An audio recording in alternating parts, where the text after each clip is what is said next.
If you take a look, I got a couple extra hay bales out here for these animals. If you want to take a look, this is an animal having a pretty severe diarrhea right here. But I've only got one manure patty like that. The rest of the manure patties are very good. There's a fresh one right there. There's a fresh one right there. There are 3 fresh ones right there. You know, the rest of the manure patties look very good. And so one of the animals probably just ate a little bit too much grain yesterday and was having diarrhea. But right now I got him on the last of that creep pellet. You know, a couple days ago when I was at the sale barn, picking up animals, I stopped by the feed store and I picked up creep pellets. And I'm feeding them the last of it today right now. And so it's a 20% protein creep pellet. And I'm giving it to the animals. I'm giving them just straight creep pellets and roughage bales. And by tonight, I will have them back on just their total mixed ration. The animals are doing real good, and my big plan right now is that I'm just going to stay the course. You know, I'm going back to my original business plan. I'm just going to start picking up animals every 2 weeks. I'm going to pick up animals every 2 weeks. I'm going to take a look at my numbers. And if my numbers are looking good, I'll just keep going. But if I believe that the profitability of my business is starting to fall, I will do things that are required to make my business profitable again. And I've said, okay, so I've already said this like 15 times. But if I'm looking to increase the margin per animal, the way that I do it is I increase their weight. If I believe that I am not able to, if I'm not able to make a profit on my animal, like if I'm feeding my animal and I'm losing money, then I will sell my biggest animals, right? I mean, it's not rocket science. I mean, the answer is going to be the same all the time, right? If I believe that I need to make more money per animal, I'll just increase their weight. Grain is very cheap right now. Grain is very cheap. I can just call my broker. I can just call a broker. Oh, and I was going to talk to you about this today. How do you find a grain broker? I was going to talk to you about this today. You know, I think that this is good information. I was going to mention it yesterday, but I forgot. But how do you find a grain broker? For the way that I found my grain broker is that I contacted a grain elevator. If you just go on Google right now and Google search grain elevator, a lot of these grain elevators also have brokers and truckers. They'll also deliver it to you. And so that was how I found my grain broker. You know, if you want to know how I found my grain broker, that is how I did it. I contacted a local grain elevator, and they said, oh, there's call this grain elevator, and then they have a broker over there, and I called them, and then they had a broker, and then that broker, I am able to buy grain from that broker at essentially commodity prices. But here in Texas, our corn is about 75 cents a bushel higher than somewhere like if you were in the Midwest somewhere, right? Like, I mean, if you were in Nebraska, your corn is probably going to be about $1 per bushel cheaper.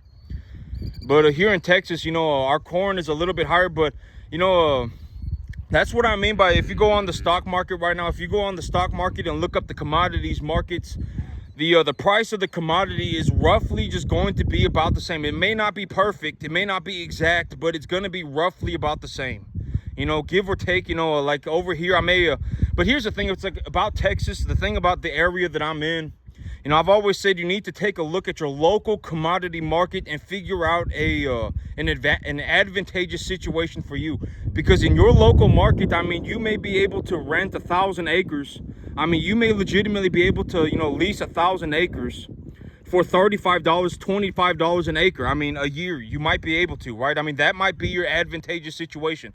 You need to take a look at your local market and come up with an advantageous plan for you, and then do that plan. Do not do what I'm doing because it's what I'm doing, right? If you do what I do, but your situation is going to be different, right? Your situation is going to be different. You might have a lot of land around you that you are able to lease for very cheap. You might have that. Me, I don't have that, right? I don't have that in my local area. I'm not able to just, lease a 1,000-acre field for $25 an acre. I'm not able to do that a year, right? I mean, there are, you legitimately have people right now who are able to, that may be your advantage, right? I mean, you can legitimately lease 1,000 acres of very high quality farmland, irrigated and everything. You have it irrigated and everything. I mean, whatever it may be, and you may be able to lease it for $25 a year per acre, and that might be your advantage, right?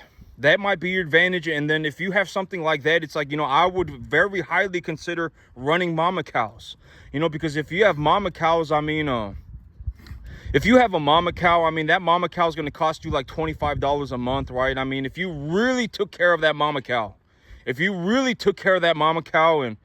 it would cost you like $25 a month for that mama cow. I mean, but at least here in Central Texas, it would, because, I could just grow grass and, grain is cheap. And, I got to, if you're in an area, but I mean, you might be in an area where you have a lot of irrigation water, right? And you're able to grow a lot of corn. And if you're able to grow a lot of corn, if you're genuinely in an area where you are pushing over 200 bushels an acre, if you are averaging over 175 bushels an acre across your entire field, I mean, your corn is going to be substantially cheaper than mine, right? I mean, it's going to be substantially cheaper for you to grow corn. And I mean, and if you can lease a 1,000 acre field, if you can lease a 1,000 acre field for $25 an acre a year, I mean, you could put like you could drop 250 mama cows on that 1,000 acre field like it was nothing, right? I mean, you could drop 250 mama cows on that field, and then you could raise your you could raise number 1 to 1.5 type mama cows, and then whatever your advantageous situation is, you need to figure it out for yourself. You need to figure it out for yourself. Be objectively straightforward with yourself. This is an advantageous situation for me because of this reason, and the reason is objectively correct. Like in my area, if I were to buy land is very cheap. I can buy land for very cheap. That is one of my biggest advantages, is that land is very cheap. I can purchase a 20-acre field for like $750 a month. That is one of my big advantages. One of my biggest disadvantages is that my corn price is high. It's blistering hot in the summer, right? I mean, there are things that are disadvantages to me as well, right? I mean, my corn price is high. I had another one in my head, but I completely forgot about it here. But one of my, a couple of my biggest advantages is that land is very cheap and cattle are very plentiful. There is a massive number of cattle in my area. I mean, I could legitimately go to a sale barn 6 days out of the week and like 20,000 animals. Watch 20,000 animals get sold every single week. I'm serious, I could do that. I mean, there are so many cattle in my area that, I mean, it is ridiculous. That is also one of my biggest advantages, but that is also one of my biggest disadvantages. That is one of my biggest disadvantages, is that well, it's also kind of an advantage if you think about it, because it's like if the cattle are valued at a lower amount, then I can also buy them at a lower amount, right? I mean, the cattle in my area, the cattle in Texas, they are valued less. I always say I take a 10% deduction off the feeder cattle price, right? I take a 10% discount off the feeder cattle price because the cattle in my area just tend to sell for less. I mean, but there are a massive number of cattle in my area. I mean, I could genuinely go and watch cattle get sold 6 days out of the week. Legitimately, I can. Like I could go and watch 20,000 animals get sold every single week. Every single week, I can legitimately watch 20,000 animals get sold if that was what I felt like doing. I went to the sale barn, I went to the sale barn a few days ago, and I came home with 6 animals, like it was nothing, right? I mean, and I got to pick and choose the ones that I wanted. I picked and chose the ones that I wanted. I stayed within budget, and then I accidentally bought this one. But it's okay, I'm gonna take care of him. I'm gonna make sure he's healthy, and then once he's healthy, I'll go ahead and sell him. But he's actually less skittish of me today than he was a few days ago. But he's already looking a little bit better. I put him on feed about for 3 days now, and he's already looking the thing about this animal is that he kind of looks like a horse. In the cattle business, they say that you don't want cattle that look like horses, and you don't want horses that look like cattle. And he kind of looks like a horse. He kind of looks like a horse. Well, I mean, maybe if he was substantially fatter, he might look more like a cattle. But a few days ago, I went and I got to pick and choose through the animals. I picked and chose, and I picked and chose, and I got to choose the animals that I wanted, and I came home with good animals.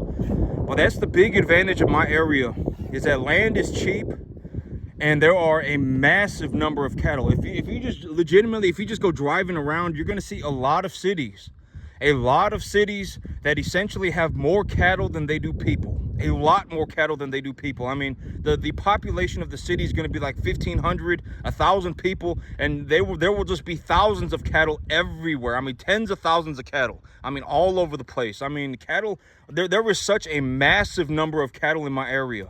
A massive number. I mean, I could legitimately, if I drove in a 1.5 hour circle, I could go and watch 20,000 cattle get sold every single week, practically every single week, except for like a holiday week, right? And so those are a couple of my biggest advantages. A few of my biggest disadvantages, corn is expensive. Our summers are blazing hot. We rarely ever have irrigation water. If you find a piece of property that has irrigation water on it, it's kind of a miracle. I mean, there are disadvantages in my situation as well. But this is one thing that I was going to talk about today. I was thinking about this, but even right now, right? I'm saying right now, even right now, where the feeder cattle market is essentially set. The feeder cattle market is essentially in a position where the whole commodity market is essentially in a position where it is almost it is like situated so that the people in the feeder cattle market make money, right? I mean, the feeder cattle market right now is the easiest that I have ever seen. Legitimately, this is the easiest cattle market that I've ever seen. You can genuinely just call a broker, mix your feed. If you mix your feed somewhat properly, and then you feed it to your animal, you can make money on the grain. It is that easy, right? I mean, you can genuinely just call an elevator, ask if they have a broker, and if they have a broker, you can buy commodity grain off of them, and just find yourself a broker. Just call around to different grain elevators and find a broker, right? And then you just call your broker and you can buy grain, feed it to the animal, and make money on the grain, right? And I would still be willing to bet that almost everybody is still failing. Almost everybody. I would be willing to bet. And here's the thing about being a failure, right? Being a failure, it's like if I took a bet with everybody, every single person on the entire planet, every single person, 10-to-1 odds, legitimately 10-to-1 odds with every single person on the entire planet that they were a financial failure. If I took that bet 10-to-1 odds, I would still make money on that bet. I would make money on that bet. That is how, if you actually, when you see it, you cannot unsee it. Once you become aware of what it is, I mean, you will see it everywhere. Even right now, when the feeder cattle market, when the cattle market is the easiest cattle market that I have ever seen. This is the easiest cattle market that I've ever seen, ever, like by a long shot. People will still fail. And the thing is, okay, even if I put you in Central Texas, even if I put you right here where I am, there are a massive number of cattle, right? I mean, a massive number of cattle. Land is dirt cheap. People will still fail. I can almost guarantee it. They won't be able to buy a piece of land. They won't even be able to go and buy one animal. They will fail. I mean, I don't know what, I don't want to know, right? I mean, it's like, how are you in an area where it's like you can pay, $400 a month for a 10-acre field? You can pay $750 a month for a 20-acre field. There are 20,000 cattle being sold in a 1.5 hour circle of you, and you are still failing. I do not understand. This is like the easiest cattle market. It's not getting any easier than this. right? It's not. In terms of the cattle market, it is not getting any easier than this. If you are having problems in this cattle market, I mean, you are screwed. I mean, you should get out of the cattle business. You should not even consider the cattle business ever again. How are you failing? I don't understand. I don't want to understand, right? I mean, but when you watch me, okay, when you watch me I've always said you got to bake the money into the pie, right? You got to bake the money into the pie. And when you take a look at me, you have to understand that I make tens of thousands of dollars. You know, maybe, you know, okay, here's a very realistic way to put it. Over the next 6 months on my 10-acre field, I am going to make over 100 grand. Watch, just watch. I'm going to make over 100 grand in the next 6 months. Just watch. You will see what I'm talking about, right? You know, over the next 6 months, I will make over $100,000. Watch what I do. You know, I don't understand. You know, how are you having such a massive amount of difficulty, right? I mean, I do not understand. I don't want to understand. Keep it to yourself, right? And when you watch me, at least you are absorbing, you are absorbing something that it's like, you understand that it is objectively correct, right? Just watch what I do. Over the next 6 months, I'm going to make over $100,000. Just watch. Right? I mean, and if you're poor, keep that poorness to yourself, right? I mean, once you start to notice what poor people look like, I mean, you're going to be able to notice it. It's like seeing a drug addict. I'm telling you, it's like if you ever see a drug addict, right? You see a drug addict and you go, oh yeah, this person is obviously on drugs. I mean, they got a welts all over their body. I mean, a part of they look like a zombie, right? I mean, they got patches of like missing skin. I mean, they got exposed flesh. I mean, they're walking around, they're nodding off. I mean, when you know how to see a drug addict, once you know, it's like, being poor is like being on drugs. Once you know what a drug addict looks like, you're able to notice when you see a drug addict, right? When you start to notice what poor looks like, you are going to know you are going to notice, you are going to see it. This person is obviously poor, right? I mean, this person is obviously on drugs, right? I mean, it's very easy to see. And if you're poor, why are you proud of yourself? I do not understand. You're dirt poor. You're 1 foot away from being a bum. Right? I mean, and here's the thing. And, I was talking about this yesterday. And if you're poor, keep that poorness to yourself. Don't bring that poorness around me, right? I mean, I legitimately show you every single thing that I'm doing. And, I tell you exactly what I'm doing. I tell you exactly. But here's the thing. It's like, when you watch me do this, when you watch, whoever, when y'all watch me do this, it's going to look easy. It's going to look easy because I'm very good at it. But if you actually went and tried to do it, you would fall apart.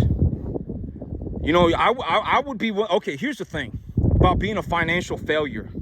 If I took a bet with the entire planet, 10-to-1 odds that you are going to turn out to be poor, it does not matter, with the entire planet, and I took that bet at a 10-to-1 odd, I would make money. That is how bad it is, right? I mean, that is genuinely how bad it is, right? And so it's like, I've already told you if I were going to give you my business, if I were going to essentially tell you exactly what I'm doing to a fine T, all that I am doing is I am purchasing assets that are tax deductible. I purchase assets that are tax deductible, and then I appreciate the value of the asset at a profitable margin. So if I put $1,100 into my animal and I make $2,000, then the $900 that I make, the $900 that is left over is the money that I get to keep. That's it, forever and into infinity and beyond, right? I mean, that is legitimately it. If I put $1,100 into an animal and I sell the animal and I make $1,600, then that $500 that I make on the animal is the money that I get to keep. That's it. That's my entire business. I appreciate assets, and then I purchase tax deductible assets, and everybody's doing the exact same thing. Once you actually learn how to run a business, you're going to realize that everybody's doing the same thing. Like, you find somebody who's looking to buy a commercial real estate, right? You're looking to find someone who's purchasing a commercial real estate, right? and they say, oh, you know, I'm a commercial real estate investor, they're going to be doing the exact same thing. They're going to look at a building, they're going to go, oh, this is a good building, right? This building's not having many problems, or if any at all. This is a good building, you know, and it's got it's got 7 retail spots, and only 6 of them are currently being leased, right? It's got 7 retail spots, and 7 of them are being leased. And so, if it's got 7 retail spots and 6 of them are being leased, 1 of the spots is empty. And so, if I purchase this building and I add, you know, and then I find a renter for this, if I find a person to lease this spot, then the value of the building will appreciate, because the value of the building is essentially a multiplier of the earnings of the building, and the earnings of the building will go up if I find another renter, right? If I find another person to lease this space, then I can increase the value of the building, because the value of the building is being calculated at a multiple of the earnings of the building. And the building, as of right now, has an empty spot in it. And so if I just find someone to lease this empty spot, then the value of the building goes up, and the amount of cash flow that I produce also goes up, right? It's very, you know, everybody is doing the exact same thing.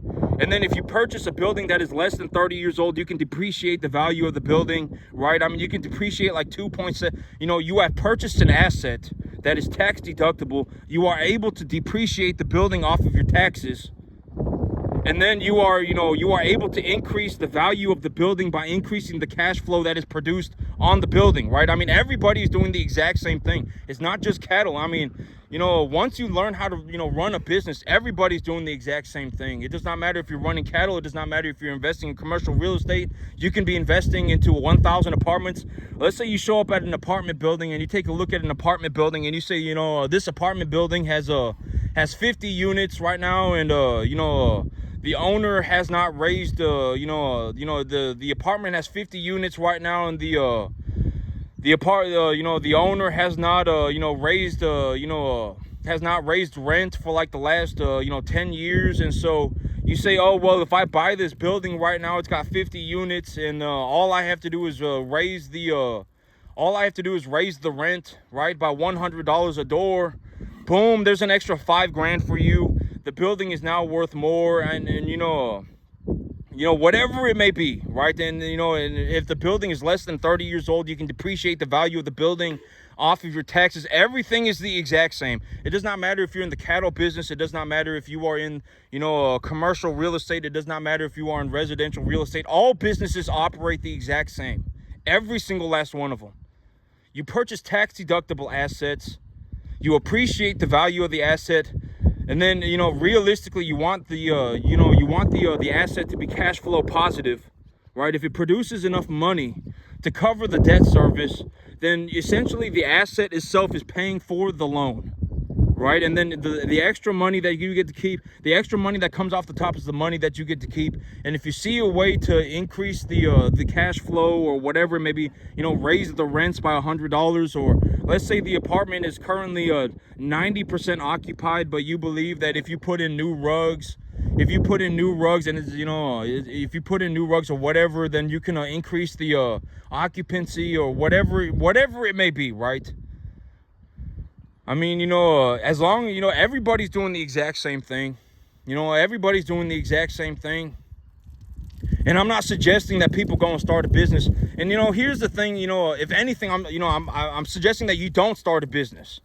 Right? I've already said this 50 times that you don't want to start a business. You may think you fell out of heaven at 7, right? I mean, you may look at yourself and go, oh my God, like, this is it. I am the one, right? You may be thinking that when you look in the mirror. But if you start a business, you will fall apart. I would take that bet 10-1 with the entire planet, that if any of you started a business, you would fall apart. It would be way too hard for you. You would not be able to do it. You would fall apart, right? I mean, your business would fail, and then you would fall apart. I can almost guarantee it. I would take that bet 10-1 with the entire planet, and I would still make money on it, right? Chances are you're average, right? I mean, that is the definition of average, right? I mean, it's like 90% of the population is average, right? That is the definition of average. Right? If you're not a somebody, if you like, okay, let's say you look at me and you say, oh man, I'm a cattleman, I'm a farmer. That's what you tell me, right? Well, then show me. Show me. I mean, let me see. Let me see what you can do. right?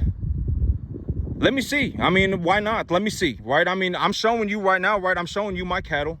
I'm showing you what my animals look like. I'm showing you the money that I make. Let me see, right? I mean, you say you a farmer, and it's not just a farmer, right? I mean, you can be a commercial real estate. You can be in a whatever it is that you think. Let me see. Show me, right? I mean, let's say whatever. You say you a family man, right? Well, is your family, thriving? Let me see. Right? I mean, is that really what you are? Or are you 1 foot away from being a bum, a legitimate tard, right?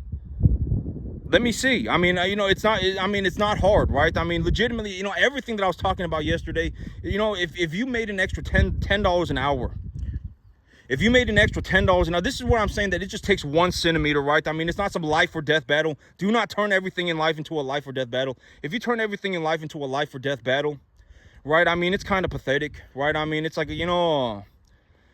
it's like, if you turn life into a life or death battle over $10 an hour, I don't get it, right? I mean, if you legitimately make an extra $10 an hour and you're just an average person, and you work 173 hours a week or a month, that's what 40 hours a week turns into about 173 hours a month.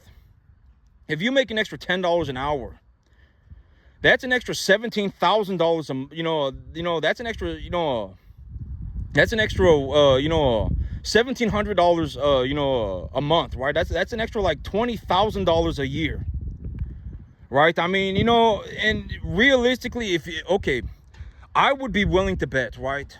I would be willing to bet that, let's say you're in a situation where you're making $40,000 a year, right? 90%, or it's like 93% of all Americans in the entire country, like 93%. Make somewhere between $40,000 and $90,000 a year. That is the entire country, including areas like California, New York, everybody. If you took 100 people at random, 93 of them would make somewhere between $40,000 and $90,000 a year. If you make below $40,000 a year, you are below average.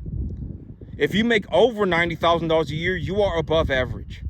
But average is 93% of the entire population will make somewhere between $40,000 and $90,000 a year.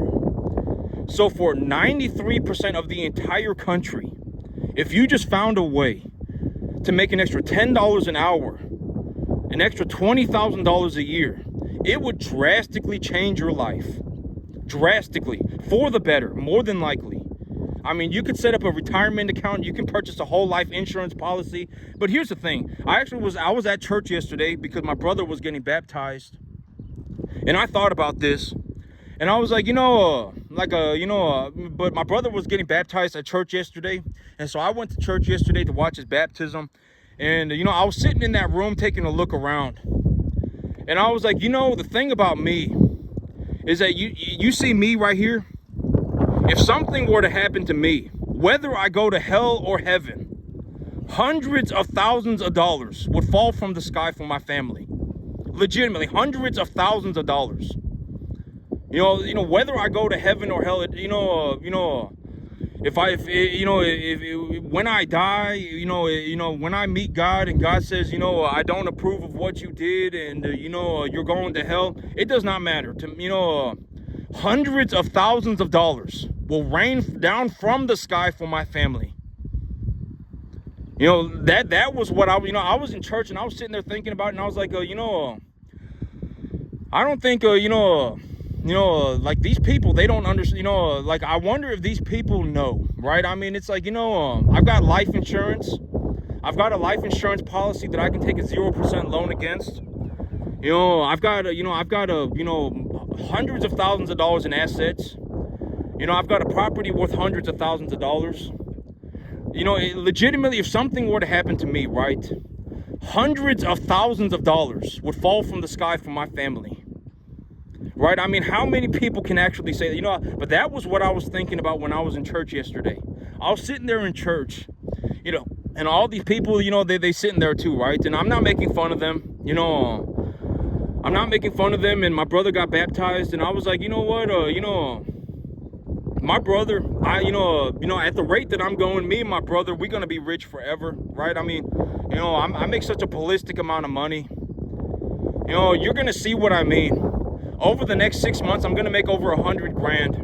And when I make that money, I will have to reinvest that money into my business to purchase more assets, or I'm gonna have to pay taxes on it. You're gonna see what I mean. You know, over the next 6 months, I'm you know, in just straight cash, I'll probably put about 30 grand. I'll probably have about 40 grand, you know, I'll probably have about $40,000 cash left over, right? I will have about 40, I will pay for all of my debts. I will pay for everything, and I will pay for all of my cattle. I will pay for everything, my mortgage, my truck, my insurance, my life insurance, everything, and I will still have about $40,000 left over, right? I mean, you know, me and my brother, we're going to be rich forever, right? I mean, you know, if something were to happen to me, hundreds of thousands of dollars would fall from the sky for my brother. Hundreds of thousands. I mean, borderline $1 million, right? I mean, that, you know, that is what, you know, I believe that I believe that I do good for my family. I believe that I do good for my family. If something were to ever happen to me, hundreds of thousands of dollars would fall from the sky, right? That is how I've set up my life. And so, you know, it's like, I believe that I do good for my family. You know, I make a boatload of money. You know, I make a ballistic amount of money and you're going to see over the next 6 months, I will make over $100,000 on my 10-acre field. Watch what I do, right? I mean, you will see. And so right now I'm doing very good for myself. You know, I mean, it doesn't take a lot. I mean, anybody can, you know, call State Farm right now and get a life insurance policy. It's not hard, right? It's not hard. I mean, you can do it. And you know, but genuinely, you know, over the next 6 months, even after I pay for all of my cattle, after I pay for my land, after I pay for everything, I will still have like $40,000 left over. You're going to see, right? I mean, like $30,000 left over, excuse me, not 40. I got a few $1,000s in my bank account right now, you know, and I still have to liquidate animals. You know, I'll pay for everything. And here's the thing, that 30 grand that in my bank account, that 30 grand, I will have to take that money and reinvest it into cattle. If I don't want to pay income tax on it, I'm going to have to buy something with it, right? I'm going to have to buy cattle. I'm going to have to purchase some sort of a tax deductible asset, right? I'm going to have to purchase some sort of a tax deductible asset. And so, you know, but that, you know, I actually thought that was kind of like a, you know, I wasn't making fun of anybody at church, right? I'm not poking fun at people. You know, I'm not trying to, you know, whatever, but that was what I was thinking about. You know, my brother was getting baptized. I was at church for the first time in like 15 years, and I was watching my brother get baptized, and, you know, I was like, you know, like I came to the realization that me, as of right now, if anything were to happen to me, hundreds of borderline $1 million would fall from the sky for my family, right? I mean, that's a very good feeling, right? I mean, you know, I make a ballistic amount of money. I have life insurance, and I have all these different things, right? I mean, I got my cattle. All my cattle could be liquidated tomorrow. I mean, you know, borderline like over $500,000 would fall from the sky, right? And that's a very good feeling. You know, me and my brother, we're gonna be rich forever, right? I mean, I don't take care of nobody but my brother. I don't. You know, legitimately, if you were, you know, any one of you, if any one of you were legitimately dying of thirst on the side of the road, I wouldn't piss into a cup and give it to you. I wouldn't. I just wouldn't. You know, you're gonna have to learn to fend for yourself. You know, if you can't take care of yourself, I'm not gonna be able to take care of you, right? And here's the thing, you know, I've already said this like 50 times. If you are genuinely looking into getting into the cattle business, right? Like, you've convinced yourself for whatever reason that you want to get into the cattle business. Like, you're watching my video right now because you're like, oh man, maybe if I learn something from this guy, then I can get in the cattle business and I can do what he does. You know, if that is you, right? I hope you make it. I sincerely hope you make it, right? I genuinely hope that you prosper. I genuinely hope that you find your success and that you make a lot of money like me. I genuinely hope that you do, but don't latch on to me, right? If you latch on to me, oh my God, this guy's gonna save me. This guy right here, he's gonna save me. I mean, he's making so much money. If I just do what he does, then I can make money. You can't. If you try it, I mean, okay, I'm not gonna say you can't, but knock yourself out, right? I mean, you know, I'm not gonna say you can't because I've already come to this conclusion. Like when I got started in the cattle business, if people straight up told me that I was getting into the worst, most difficult portion of the cattle business that you could ever imagine. You know, the stocker calf business is the hardest segment of the cattle market. Stocker calves. You know, high risk stocker calves. Calves that I essentially go to the sell barn and buy. They got weaned on the way to the sell barn. If people flat out told me that you are getting into the hardest cattle business known to man, it would not have done me any good. Like, you know, you should not have told me that. What is that going to do for me, right? And, you know, and so that's what, I'm not going to do that to you. I'm not going to tell you that you can't do it. I'm not going to tell you that. I'm going to say, you know, what I'm going to say is that I hope you succeed. I hope you succeed. But most of you are going to find out that when you get into this business, that this business is almost impossible. Almost impossible. Be ready. Be ready. I mean, just be ready. You are, you know, it is going to be, you know, extremely difficult, borderline impossible. You know, be ready. I mean, be ready for the most difficult thing that you have ever done. Because here's, oh, and I was going to say this. You know, I said that the dairy industry is very good at raising mama cows. The dairy industry is very good at raising mama cows, but the beef industry is very good at raising calves. The beef industry is particularly very good at raising calves. You know, the dairy industry is very good at raising mama cows. And here's the thing about a calf: it's like having a baby. You know, if you bring in a 200-pound calf, you know, I've got a handful of 200 to 350-pound calves over there. You know, they're anywhere from about 200 to 350 pounds. I got 5 of them over there. They're essentially still a baby. I mean, you know, they're 3-4 months old, right? I mean, it's like taking care of a bunch of babies. It's going to be it's very hard. And, you know, and a very good way to put this is that, you know, if you've ever seen, you know, a baby being born, if you've ever seen a baby being born at a hospital, they give that baby medication like, you know, like you know, all sorts of shots. Just boom, boom, boom. They give them shots, vaccinations, all sorts of vaccinations, you know, right when they're born, so that they don't get sick, right?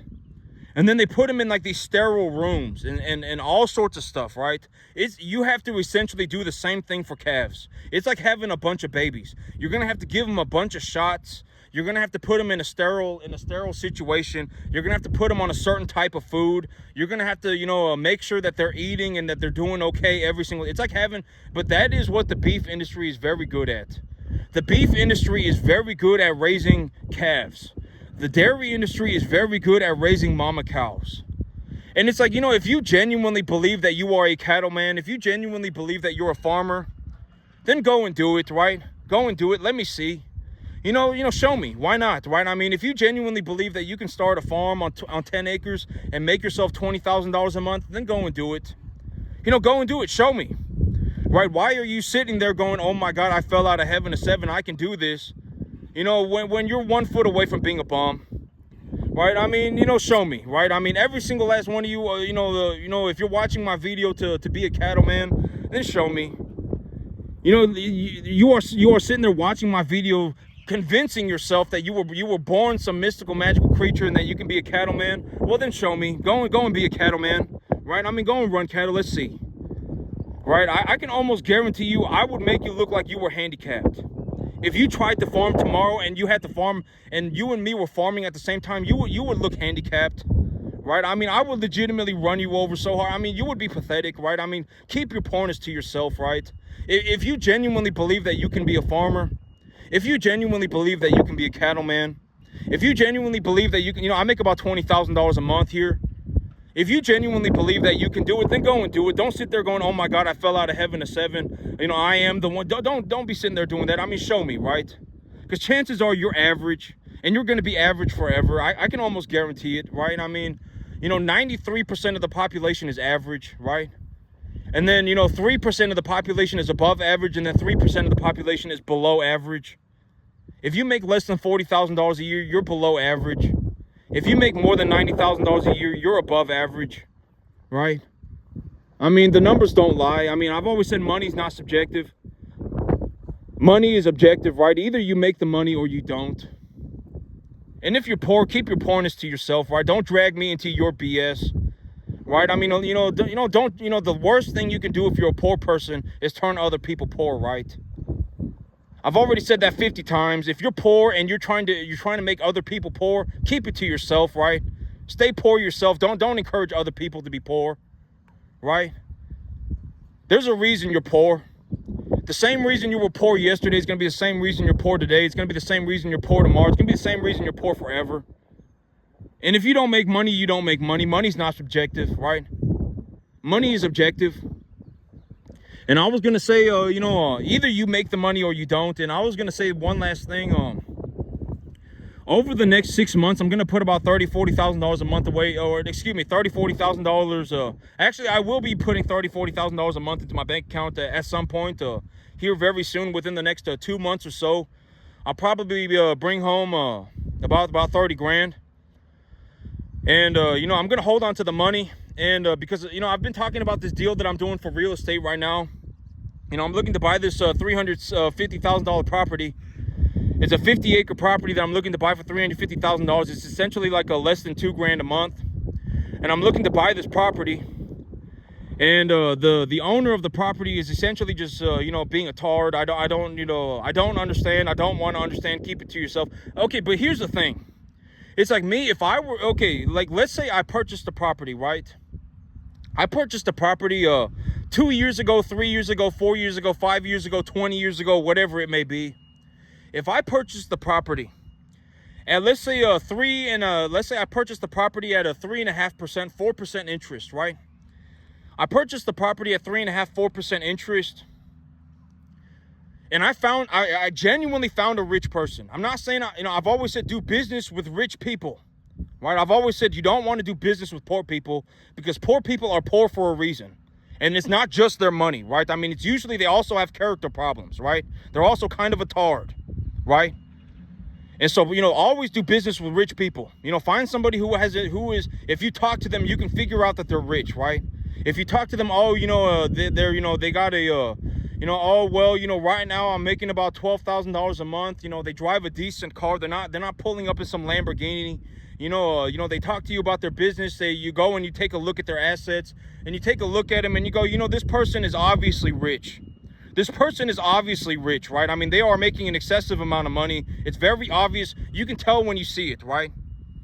I mean, most of you can't. Most of you've been poor for so long that poor is all you know. If rich slapped you in the face tomorrow, you would not know what it was. Most of you have been poor for too long. I can almost guarantee, even if you saw what rich was, you would not know what it is.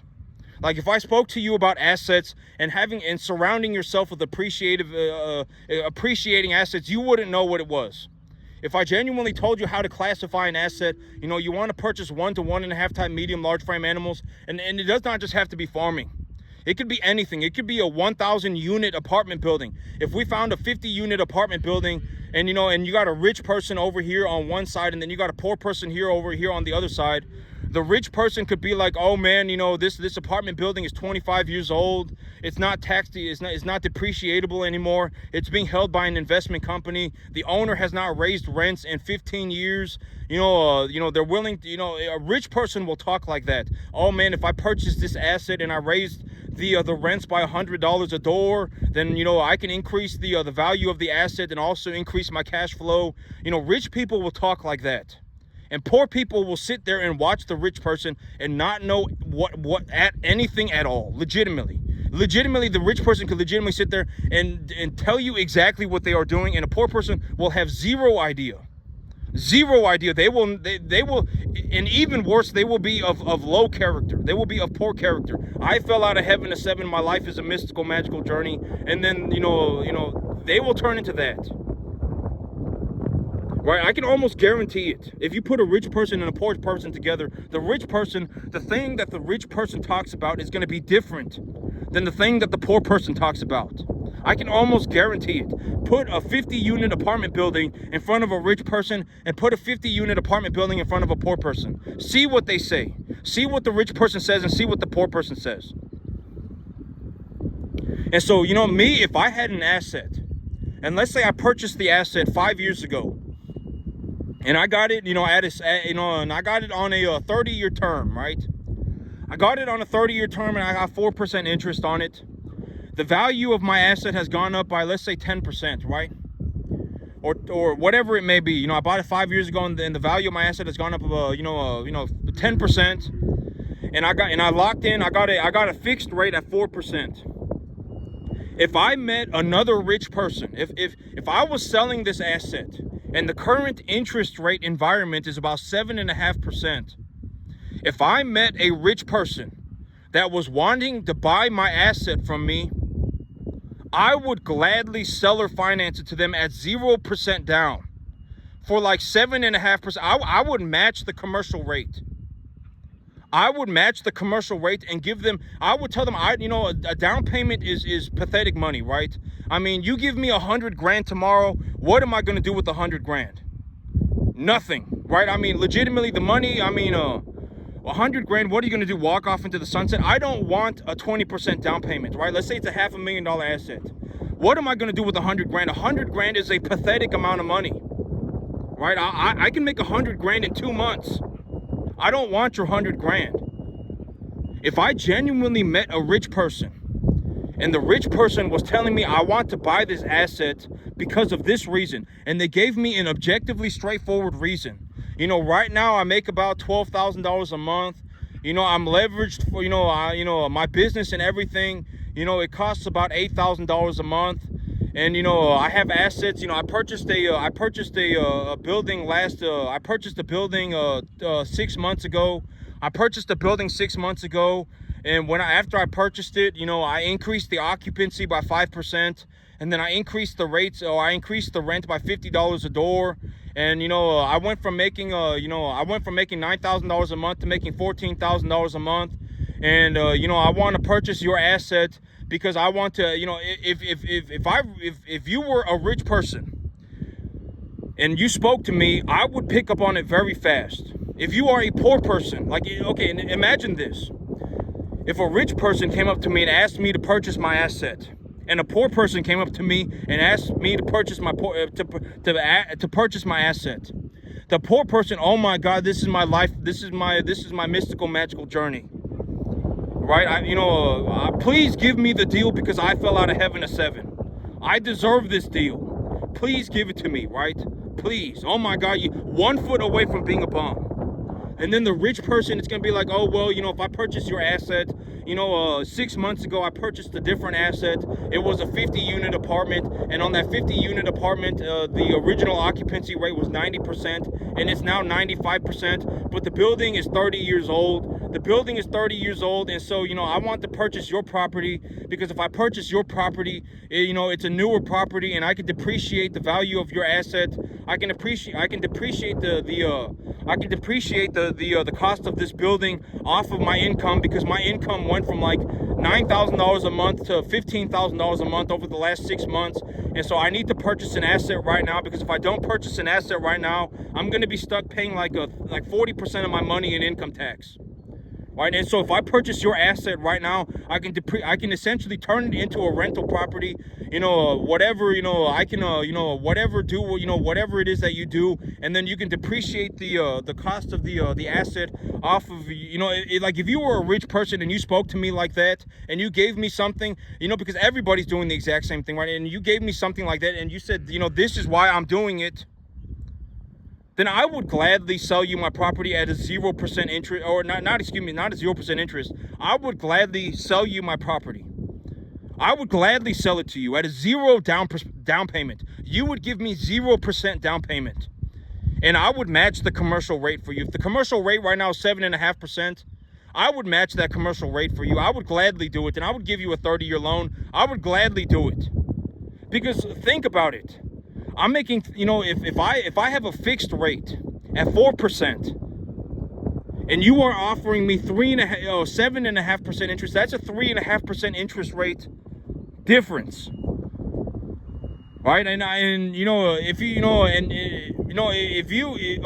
If you showed up like in a Lamborghini, if you showed up in a suit, if you showed up in a super nice suit in a Lamborghini, and you had like a Rolex watch on, I would think you were poor. It does not matter how much money you make. It does not, unless you have a lot of, unless your net worth is over $25 million, you should not have a Lamborghini, right? If your net worth is not over $25 million, you should not have a Ferrari, right? You should not even be renting or leasing a Ferrari or a Lamborghini, right? If you legitimately do not have, $5 million in the bank account, you should not have a Ferrari.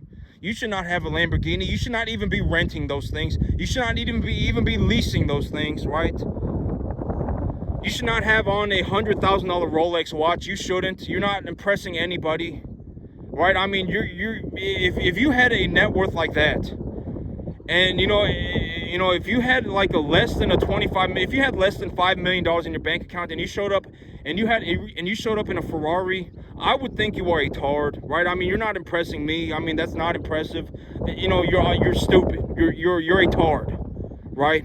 If you have over $5 million cash in your bank account, if you have over a $25 million net worth, then sure, go and buy yourself a Lamborghini, go and buy yourself a Ferrari, right? Go and buy yourself a $100,000 Rolex watch. I mean, at that point, you can do it. But I mean, if you were a rich person and you offered to buy my property, I would gladly give you a 0% down payment on a 7.5% at the commercial rate for a 30-year term. I would gladly do it. Because imagine, a 3.5% interest rate difference on $500,000 is like an extra $20,000 a month that I am making for free. $20,000 a year is just going into my pocket. I'm just collecting interest. If I make an extra $20,000 a year, I can just go to the bank and leverage that again and just buy myself another $500,000. Why wouldn't I do that? Right? I mean, it is the most sensible thing. I mean, if you were genuinely a rich person and you offered to buy one of my assets, you were genuinely a rich person, then I would gladly give you my property at a 0% down payment at the commercial rate at a 30-year term. I would gladly do it. And you wouldn't even have to worry about PMI. I'm pretty sure you don't have to pay PMI if it's seller financed, And it's like, I would gladly do it. Right? I mean, and I've always said rich is not a set amount of money. Like, if you came up to me today, and if you genuinely came up to me today and you said, you know what, my wife wants a bigger home. Let's say you're a family man, right? You're a family man. And you said, my wife wants a bigger home. 6 months ago, I went and got myself a better job. 6 months ago, I went and got a license and got myself a better job. And I make an extra $15 an hour. I make an extra $15 an hour, right? I was making 15, but now I make 30. And so I want to take my money and buy my wife her home, the home that she wants. And she says she wants your home, and even then, I would consider you a rich person, right? Because then it's like, you obviously care about your family. You're probably gonna work to make sure that your family's okay. You probably are, right? Like, if you genuinely woke up tomorrow and granted that you did not show up in like a Escalade, right? I mean, if you showed up in a very nice car and you were making $30 an hour, I would be very concerned, right? I would be very concerned, and I would even hear you out on that. If you woke and you said, 6 months ago, I went and got myself a better job. I went and got myself a better job. I'm making extra $15 an hour, and I want to take the money that I'm making, and I want to buy my wife the home that she wants, right? I want to go and buy it for her. And so, here's, over the last 6 months, I did not self-sabotage myself. Over the last year, I did not self-sabotage myself. I did not go and buy myself a better car. I did not go on a vacation or whatever. I just held on to the money. And now I want to buy your home. Even if you gave me something like that, I would consider you a rich person, right? I mean, because you're obviously working so that your family has a better future, right? Right? If you are working so that your family has a better future, I would consider you a family man, and there is a richness to that as well, right? But if you're 1 foot away from being a bum, oh my God, I fell out of heaven at 7, I'm gonna throw some Hail Mary, my life is a magical journey, please give this to me, and then you start begging, you're 1 foot away from being a bum. I legitimately, if you were, dying of thirst on the corner of the road, I would not piss into a cup and give it to you. I wouldn't. But I'm doing real good right now.